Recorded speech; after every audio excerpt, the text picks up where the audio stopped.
નમસ્તે વિદ્યાર્થી મિત્રો, ધ સ્કૂલ ઓફ સાયન્સ શાળા પરિવારમાં આપનું હાર્દિક સ્વાગત છે।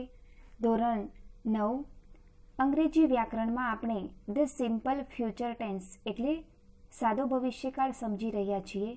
તો વિદ્યાર્થી મિત્રો, છેલ્લે આપણે સાદા ભવિષ્યકાળના હકાર વાક્યો અને નકાર વાક્યો સમજ્યા હતા।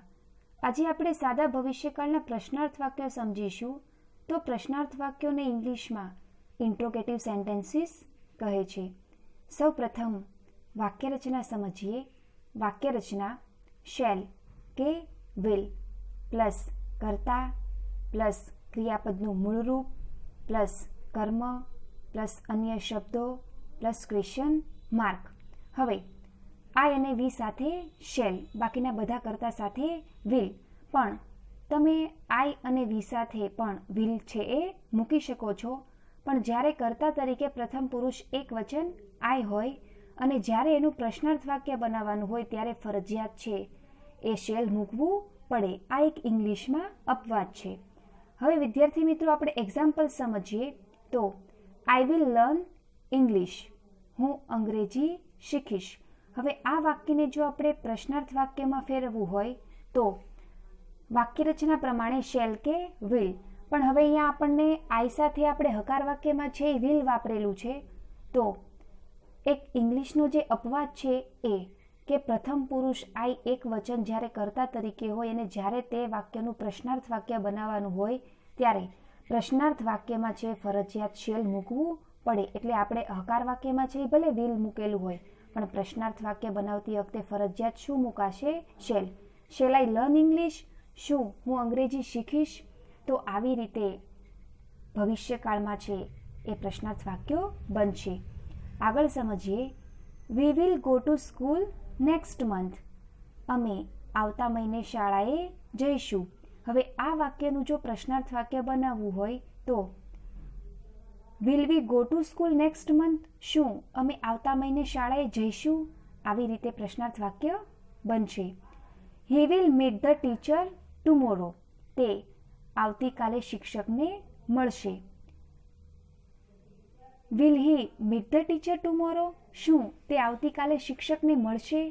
તો આવી રીતે છે વિદ્યાર્થી મિત્રો એ ભવિષ્યકાળમાં પ્રશ્નાર્થ વાક્યો બનશે।